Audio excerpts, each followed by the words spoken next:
días y un saludo cordial para todos y cada uno.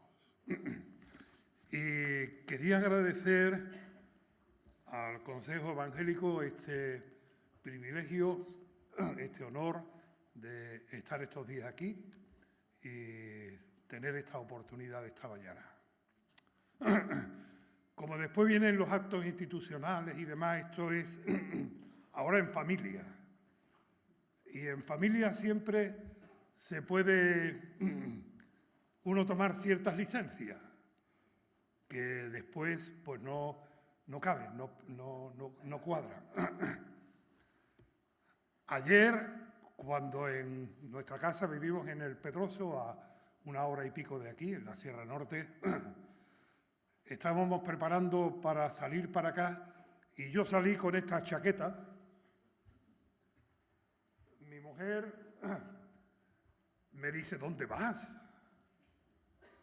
¿Qué haces con eso? Me lo voy a poner. Pero si hace más de 35 años que no te la pones.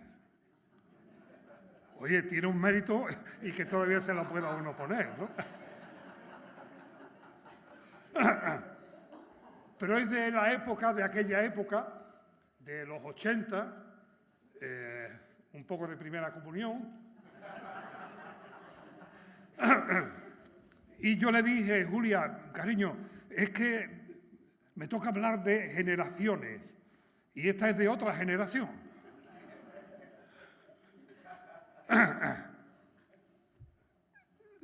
Hacía más de 35 años que no me la ponía. Pero mira, tiene además 4 mudanzas. Es decir, que sin usarla, sin tener el proyecto de usarla, la hemos llevado de hasta 4 sitios distintos, llevando una carga que no me valía para nada.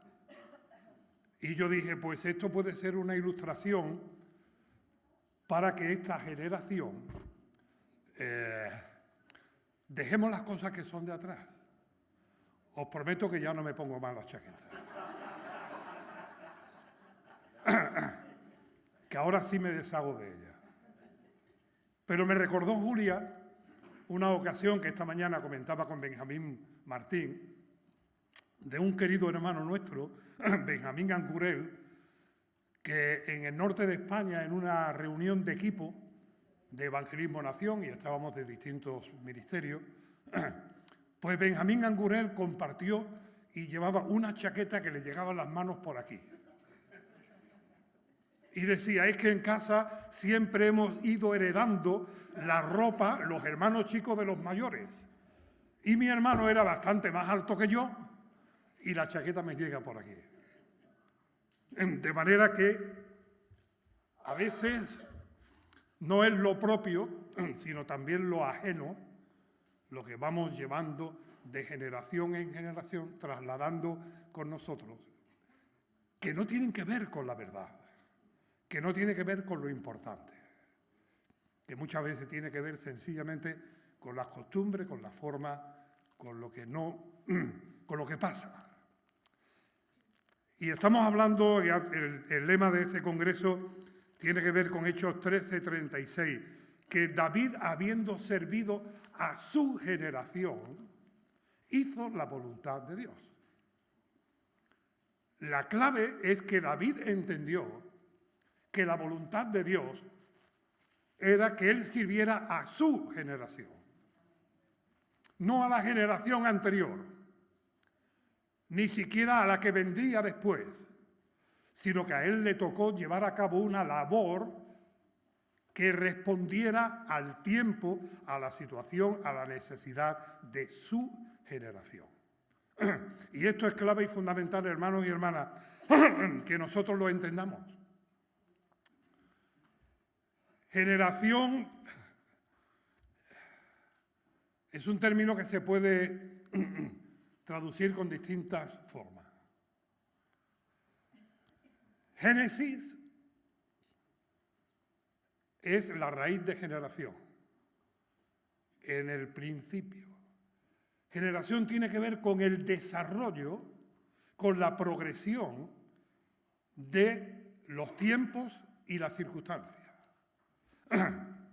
Tiene que ver con origen, pero tiene que ver también con edad, con tiempo, con época, con situación.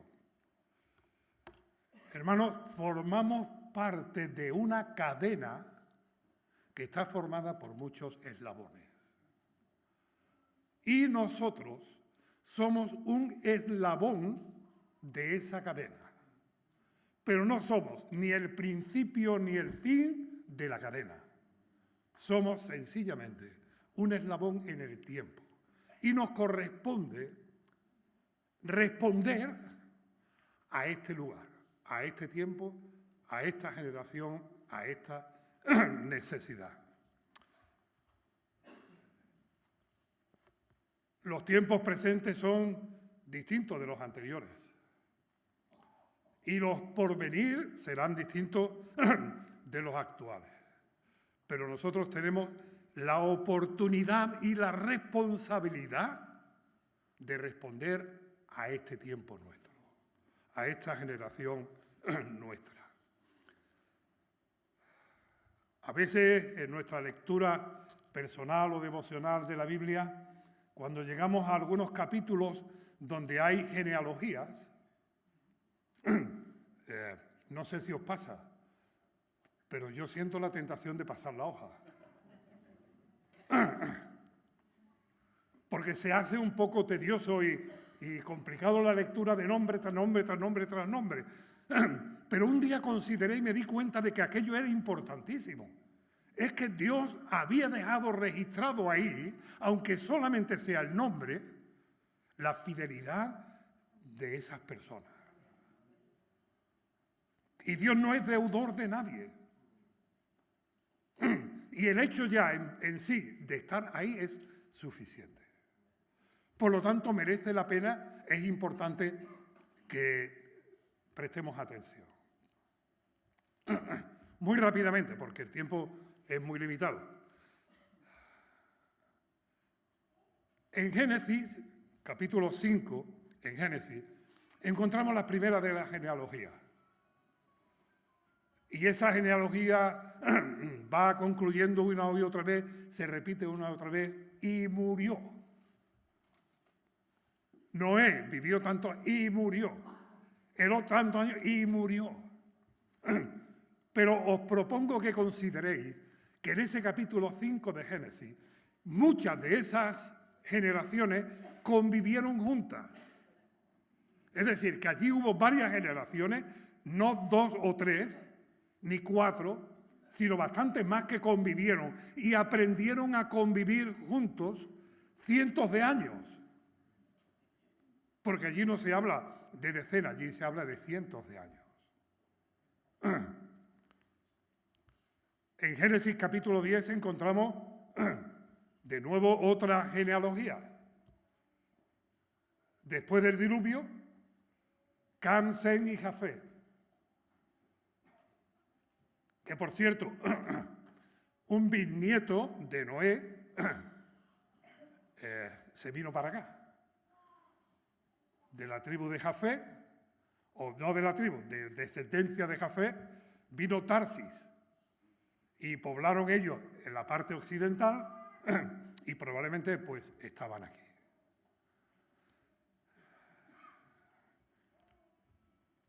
Pero a partir de ahí, ya en la Biblia se dejan los demás pueblos y se concentra en las generaciones de Abraham,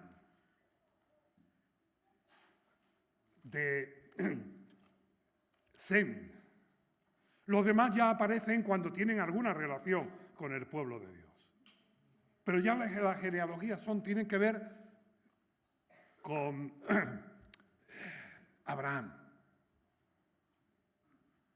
Y damos un salto, llegamos a Mateo y encontramos la genealogía del Señor Jesucristo. Eso dice, el libro de la genealogía de Jesucristo, hijo de Abraham, hijo de David. Mateo, que escribe su evangelio fundamentalmente pensando en los judíos, es el que más cita textos del Antiguo Testamento y para demostrar que este Jesucristo es el hijo de Abraham, es decir, el de la promesa, y el hijo de David, es decir, el rey, echa mano de la genealogía. Porque las genealogías son importantes. Cuando Lucas en el capítulo 5 habla de la genealogía de Jesús, no dice Jesucristo, dice Jesús, y vuelve atrás y llega y dice, hijo de Adán, hijo de Dios. Porque Lucas, que escribe pensando en los gentiles, tiene que, en su propósito, demostrar que Jesús es el hombre perfecto descendiente de Adán.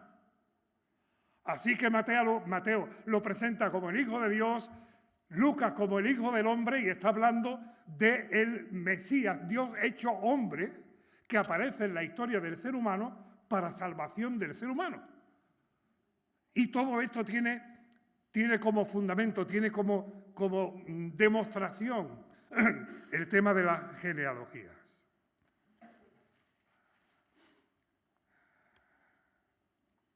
Pero tienen otros propósitos también. En Nehemías capítulo 3 hay una lista de nombres que no tienen que ver con su familia ni con su origen, tienen que ver con su obra, con lo que han construido, con lo que trabajaron.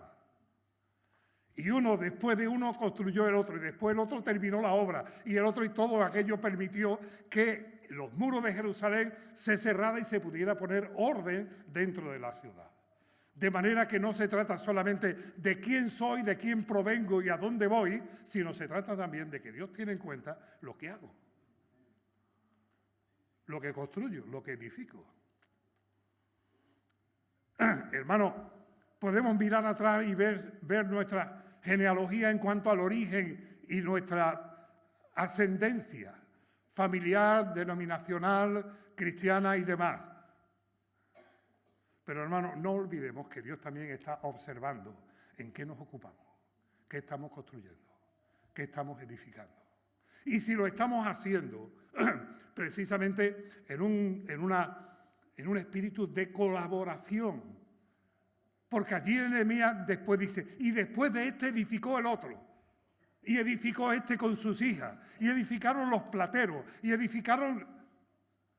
Allí hubo lugar para todo el que quería. Quizá la expresión más triste de ese capítulo es, dice, y sus grandes no se prestaron a edificar. Hubo algunos que se consideraban tan importantes que aquello de limpiar las piedras y colocarlas en su lugar no era tarea para ellos. Ellos amaban los primeros lugares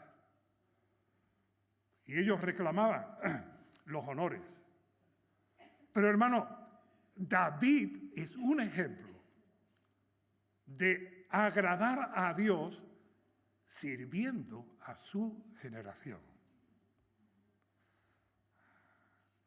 Y hermanos, no habéis podido escoger mejor ejemplo, mejor caso que el de David para ilustrar esto de forma clara y concreta.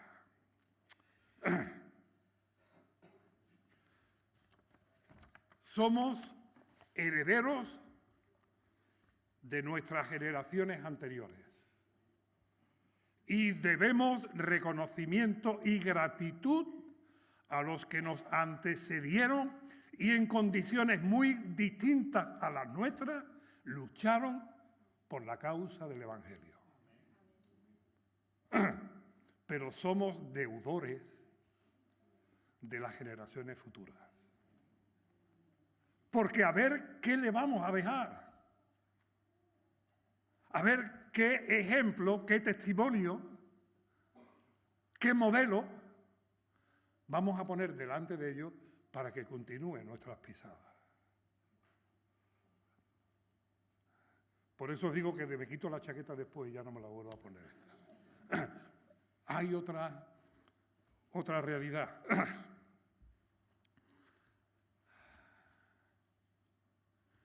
El Señor Jesucristo dijo, yo no he venido a hacer mi voluntad, sino la voluntad del que me ha enviado. Y esto debiera ser, tiene que ser, debemos hacer del principio fundamental para nuestra vida.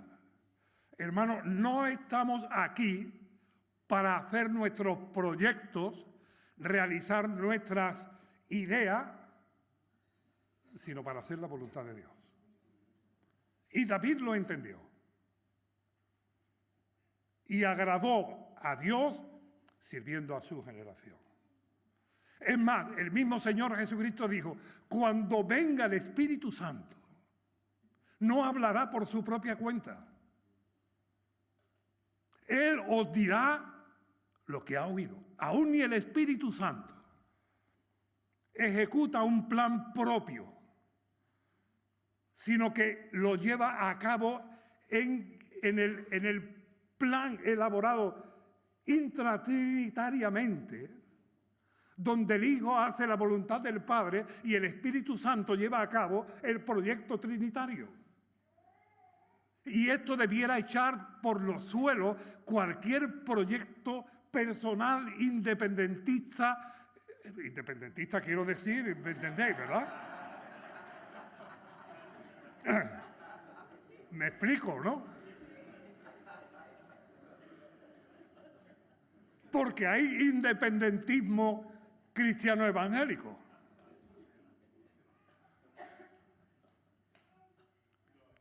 Esta realidad que encontramos en la palabra de Dios y en el desarrollo de la palabra de Dios tiene que marcarnos a nosotros. Debe marcarnos a nosotros. Pero además es que fue lo que los apóstoles entendieron y se empeñaron en hacer. Porque ellos tomaron discípulos y se acompañaron de los discípulos. Formaron a los discípulos, instruyeron a los discípulos y los discípulos continuaron con la obra.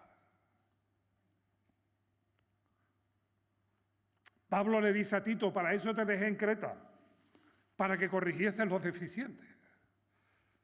Ahora Pablo tiene la tranquilidad y la certeza de que le pasa el testigo a una generación nueva, pero fiel, en la cual es posible confiar, a la que no hay que vigilar.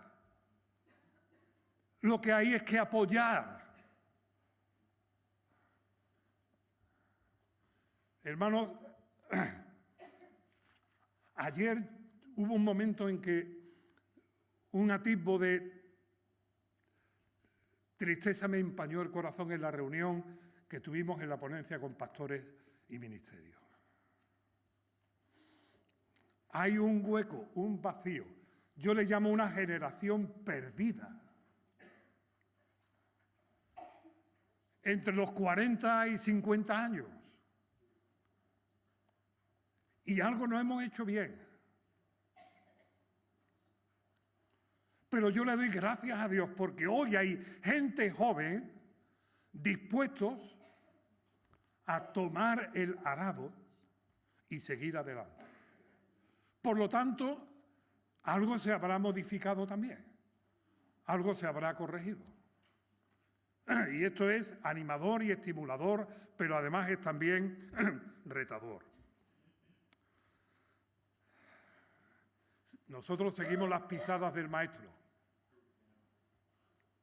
y de aquellos que nos antecedieron, procurando la fidelidad a la palabra de Dios, pisando las huellas de Cristo para que otros continúen en la misma senda. Porque no es tan complicado dejarnos seducir por cuestiones interiores o exteriores y desviarnos de la fidelidad a Cristo. Porque ahí está el engañador que sigue con la misma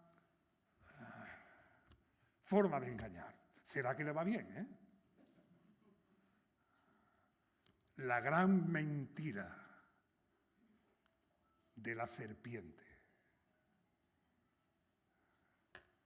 Seréis como Dios. Mentira. Y Dios dice, yo soy Dios, tú no. Y el hombre sigue anhelando alimentarse de ese gran engaño, creyéndose Dios y anulando a Dios del centro. quitándolo del trono, sentándose en el lugar de Dios.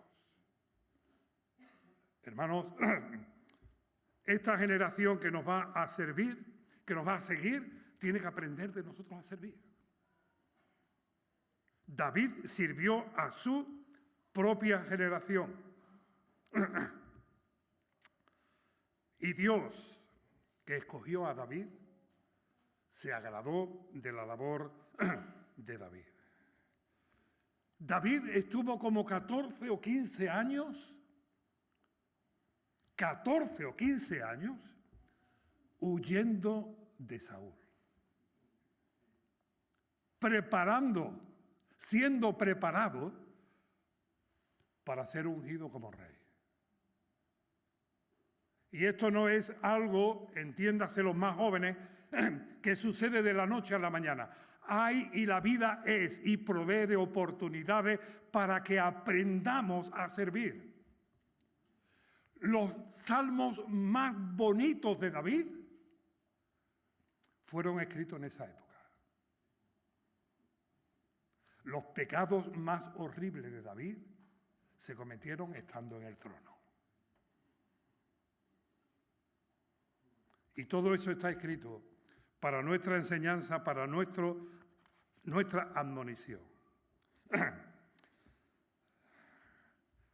La clave del texto, del lema del Congreso, es según la voluntad de Dios. Ese es el éxito. Que hagamos la voluntad de Dios. Servir a otro es servir a Dios. El Señor Jesucristo nos enseñó a servir y tenemos que seguir su ejemplo.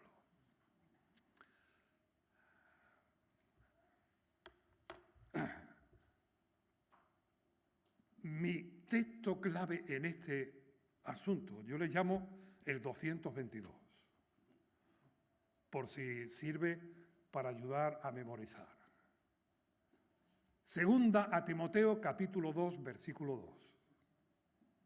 Lo que has oído de mí ante muchos testigos, esto enseña a hombres fieles, a hombres idóneos que sean fieles para enseñar también a otros. Ahí hay 4 generaciones.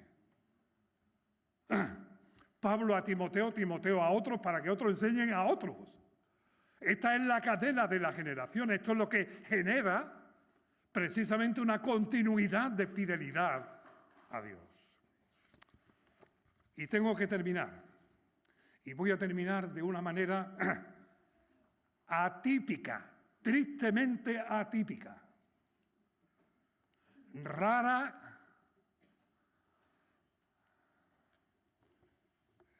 Si tienes ahí tu Biblia, busca en el primer libro de Crónicas, capítulo 28. Es cuando David cede el testigo a su hijo Salomón. ¿Habéis oído alguna vez? Vamos a hablar de la samaritana, pero para aprovechar el tiempo no vamos a leer el pasaje. Como si cualquier cosa que dijéramos fuese más importante que el texto. Pues mirad, para aprovechar los 5 minutos que nos quedan, vamos a leer el pasaje. Y yo no voy a añadir ningún comentario. Primer libro de Crónicas, capítulo 28. Reunió David en Jerusalén a todos los principales de Israel, los jefes de las tribus, los jefes de las divisiones que servían al rey, los jefes de millares y de centenas, los administradores de toda la hacienda y posesión del rey y de sus hijos, los oficiales, los más poderosos y valientes de sus hombres. Y levantándose el rey David, puesto en pie, dijo: oídme, hermanos míos, pueblo mío, yo tenía el propósito de edificar una casa en la cual reposara el arca del pacto de Jehová, y para el estrado de los pies de nuestro Dios, y había ya preparado todo para edificar. Mas Dios me dijo: tú no edificarás casa a mi nombre, porque eres hombre de guerra y has derramado mucha sangre. Pero Jehová, el Dios de Israel, me eligió de toda la casa de mi padre para que perpetuamente fuese rey sobre Israel. Porque Judá escogió por caudillo, a Judá escogió por caudillo, y de la casa de Judá a la familia de mi padre y de entre los hijos de mi padre se agradó de mí para ponerme por rey sobre todo Israel. Y entre todos mis hijos, porque Jehová me ha dado muchos hijos, eligió a mi hijo Salomón para que se siente en el trono del reino de Jehová sobre Israel. Y me ha dicho: Salomón tu hijo, él edificará mi casa y mis atrios, porque a este he escogido para hijo y yo le seré a él por padre. Asimismo yo afirmaré su reino para siempre, si él se esforzare a poner por obra mis mandamientos y mis decretos como en este día. Ahora pues, ante los ojos de todo Israel, congregación de Jehová, y en oídos de nuestro Dios, guardad e inquirid todos los preceptos de Jehová vuestro Dios, para que poseáis la buena tierra y la dejéis en herencia a vuestros hijos después de vosotros perpetuamente. Y tú, Salomón, hijo mío, reconoce al Dios de tu padre y sírvele con corazón perfecto y con ánimo voluntario, porque Jehová escudriña los corazones de todos y entiende todo intento de los pensamientos. Si tú le buscares, lo hallarás, mas si lo dejares, él te desechará para siempre. Mira pues ahora que Jehová te ha elegido para que edifiques casa para el santuario. Esfuérzate y hazla.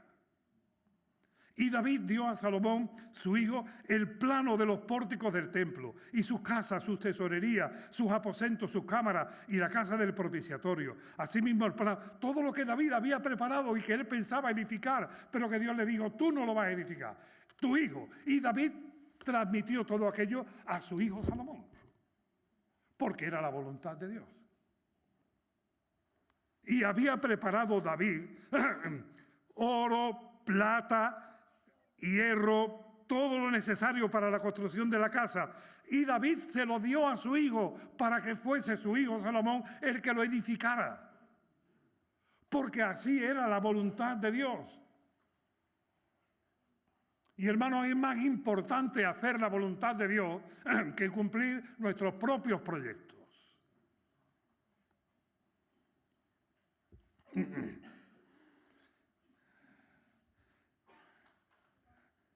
Dice el versículo 9 del 29, y se alegró el pueblo por haber contribuido voluntariamente, porque de todo corazón ofrecieron a Jehová voluntariamente. Y asimismo se alegró mucho el rey David, y bendijo a Jehová delante de toda la congregación. Y dijo: oh Señor, tuyo es el reino, tú eres excelso sobre todos. La riqueza y la gloria proceden de ti, y tú dominas sobre todo. Y en tu mano está la fuerza, el poder, y en tu mano el hacer grande y el dar poder a todos. Ahora pues, Dios nuestro, nosotros alabamos, loamos tu glorioso nombre. Porque ¿quién soy yo y quién es mi pueblo? Yo sé, Dios mío, que tú escudriñas los corazones y que la rectitud te agrada. Y termina el pasaje diciendo: así reinó David, hijo de Isaí, sobre todo Israel. El tiempo que reinó sobre Israel fue 40 años, 7 años en Hebrón y 33 años en Jerusalén. Y murió en buena vejez y lleno de vida. Cumplió su misión. Y dio paso a la nueva generación. Y esto agradó a Dios. Y bendijo al pueblo. Y comprometió al pueblo. Por eso, hermanos, hermanas, nosotros estamos ahora en un tiempo y nos corresponde responder a este tiempo. Estamos en una situación y nos corresponde servir en esta situación. No juzgar a los anteriores ni condicionar a los que vienen detrás, sino ser fieles en nuestro tiempo presente.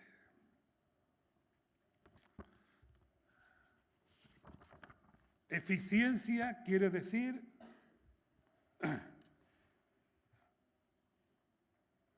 hacer las cosas bien. Eficacia quiere decir hacer lo que hay que hacer.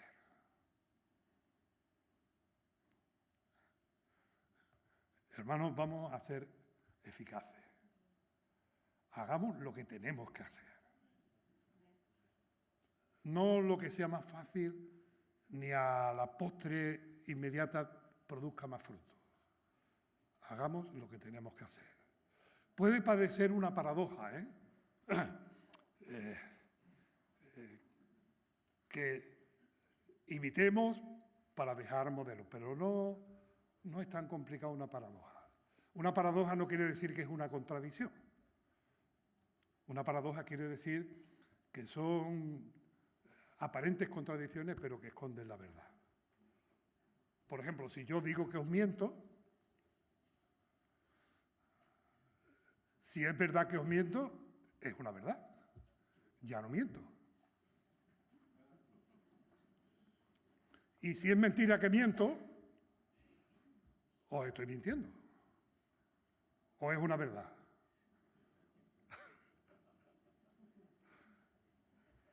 A veces las cosas parecen complicadas, pero nos corresponde hacerlo más sencillo, que es la voluntad de Dios. Y hay cosas que no entendemos, pero que Dios sí las sabe. Que tenga misericordia de nosotros, que derrame sabiduría, un corazón conforme al corazón de David. Porque David tenía un corazón conforme al corazón de Dios. Que los bendiga.